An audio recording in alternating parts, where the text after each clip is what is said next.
প্রচারে স্মার্ট ত্রিপুরা, বাস্তবে ভাঙা রাস্তা আর নড়বড়ে বেইলি ব্রিজ।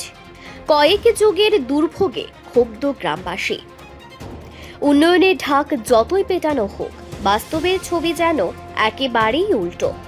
মোহনপুর মহকুমার বামুটিয়া ব্লকের পূর্ব বামুটিয়া পঞ্চায়েতের ৬ নম্বর ওয়ার্ডের নোয়াগাঁও থেকে তালতলা বিদ্যালয়গামী রাস্তা এবং বেইলি ব্রিজ কয়েক যুগ ধরে মেরামতের অভাবে বেহাল অবস্থায় পড়ে রয়েছে।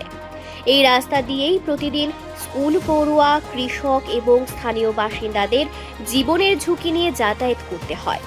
বর্ষা এলেই দুর্ভোগ আরও চরমে পৌঁছায়।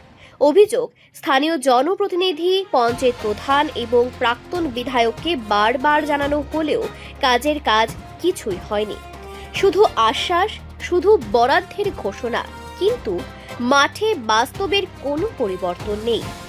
গ্রামবাসীদের কটাক্ষ, ক্ষমতায় যেই থাকুক রাস্তার ভাগ্য বদলায়নি, বদলেছে শুধু উন্নয়নের প্রচারের ভাষা। তাই সংবাদ মাধ্যমের সামনে তারা অবিলম্বে রাস্তা ও বেইলি ব্রিজ সংস্কারের দাবি জানিয়েছেন। এখন প্রশ্ন, এবারও কি শুধু প্রতিশ্রুতি মিলবে, নাকি দীর্ঘদিনের এই দুর্ভোগের সত্যিই অবসান ঘটবে? ব্রিজটা কতদিন ধরে খারাপ?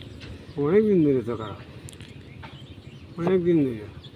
এই রাস্তাটা কই থেকে কই গেছে? আপনি তালতলা থেকে হ্যাঁ, ওই নোয়াগাঁও বড় রাস্তা গিয়ে পড়ছে।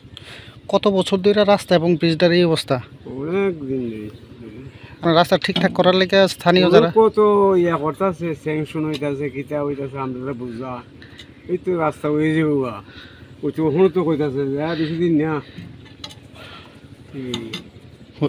ইলেকশন আগে হয়ে যাবো, এই তো কইতাছে। এখন অব্দি হইল না। কয় বছরে মনে করেন এই ব্রিজটা যে হয়েছে? এটা হয়েছে আগে আসেন তো ইয়া ওই লোহার টাকসার ইয়া ফাইল দিয়া, এটা পরে হয়েছে কি ও গেছে মনে 10-12 বছর হয়ে যাবো। এর মধ্যে আর ঠিকঠাক করা হয়েছে না? না না, ঠিক করে না। এদিকে তো কৃষক বা স্কুলের সবাই যাতায়াত করে। অনেক লোক। আচ্ছা, বৃষ্টির দিনে আপনারা এমনি আশা করেন এই রাস্তা? ওই তো কত ওই তো গরু মানুষ এনে দেখে ভাড়া দেয়, গরু তো আর দেখে ভাড়া দেয় না।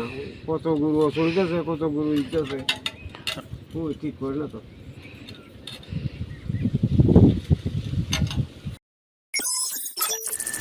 রিপোর্ট সংবাদ প্রতীক্ষা।